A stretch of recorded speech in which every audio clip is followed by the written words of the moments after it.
Charlotte's Web, Chapter 1, by E.B. White. Before breakfast. "Where's Papa going with the axe?" said Fern to her mother as they were setting the table for breakfast. "Out to the hog house," replied Mrs. Arable. "Some pigs were born last night." "I don't see why he needs an axe," continued Fern, who was only 8. Well, said her mother, "one of the pigs is a rat. It's a very small and weak, and it will never amount to anything. So your father has decided to do away with it." "Do away with it?" shrieked Fern. "You mean kill it, just because it's smaller than others?"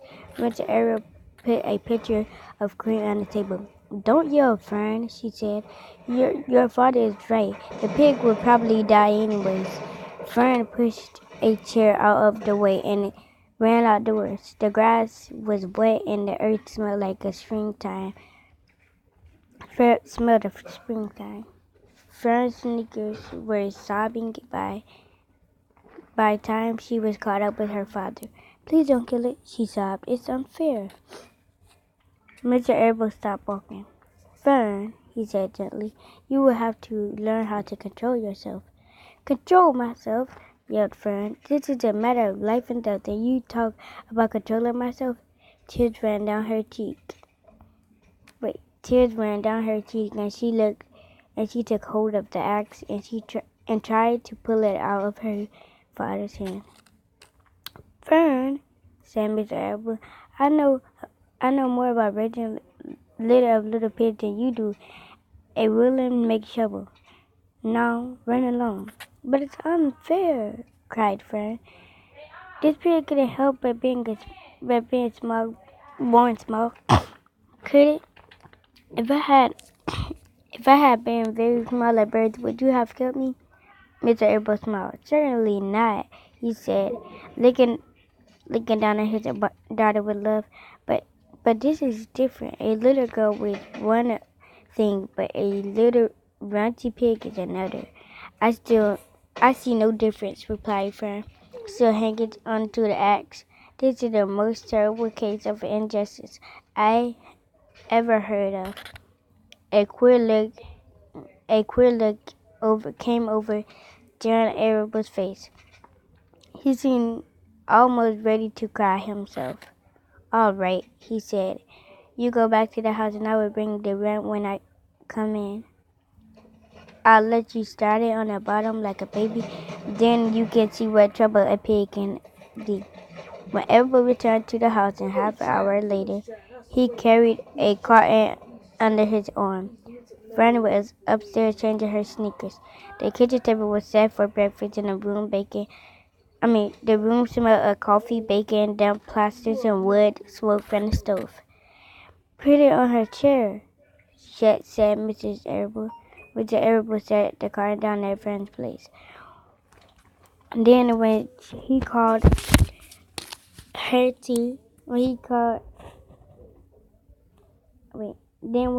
walked to the sink and washed his hands and dried them on the roller towel, Fern came slowly down the stairs. Her eyes were red from crying. As soon as she approached her chair, the carton wobbled, and there was a scratching noise. Fern looked up at her father. Then she lifted the lid from the carton. There, inside, looking up at her, was the newborn pig. It was a white one. The morning light shone through his ears, turning them pink. "He's yours," said Mr. Abel, saved from an untimely love. "It's yours," he said, Mr. Abel, saved from an untimely death, "and may the good Lord forgive me for this foolishness." Fern couldn't take her eyes off the tiny pig. "Oh," she whispered. "Oh, look at him. He's absolutely perfect." She closed the carton carefully. First, she kissed her father. Then she kissed her mother. Then she opened the lid again, lifted out the pig, and held it against her cheek. At this moment, her brother Avery came into the room. Avery was 10. He was heavily armed and an air rifle in one hand, a wooden dagger in the other. "What's that?" he demanded. "What's Fern got?" She got a guest for breakfast," said Mrs. Elwood. "Wash your hand and face, Avery." "Let's see it," said Fern, sitting his gun down. "You call that miserable thing a pig? It's a fine specimen of a pig. It's no bigger than a white rat. Watch up and eat your breakfast, Avery," said his mother. "The school bus will be along in half an hour." "Can I have a pig too, Pop?" asked Avery. "No, I discourage pigs to early risers," said Mr. Errol. Fern was up at daylight, trying to rid the world of injustice. As a result, she now has a pig, a small one, to be sure, but nevertheless a pig. It just shows what can happen if a person gets out of bed promptly. "Let's eat." But Fern couldn't eat until her pig had a drink of milk. Mrs. Arable found a baby nursing bottle and a rubber nibble.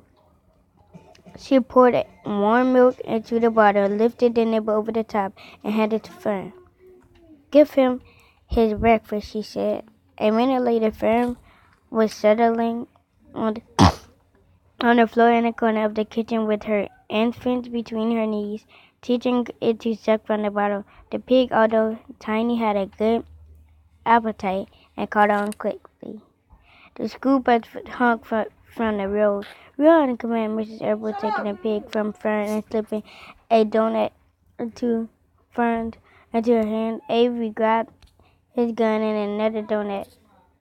The children ran out to the road and climbed into the bus. Fern took no notice of the others in the bus. She just sat and stared out the window, thinking what a blissful word it was and how lucky she was to have an entire charge of the pig. By the time the bus reached school, Fern had named her pet, selecting the most beautiful name she could think of. "It's named River," she whispered to herself. She was thinking about the pig when the teacher said, "Fern, what is the capital of Pennsylvania?" "Wilbur," said Fern, dreamily. The purposes giggled. Fern blushed. End of chapter 1. Make sure you like, comment, and subscribe.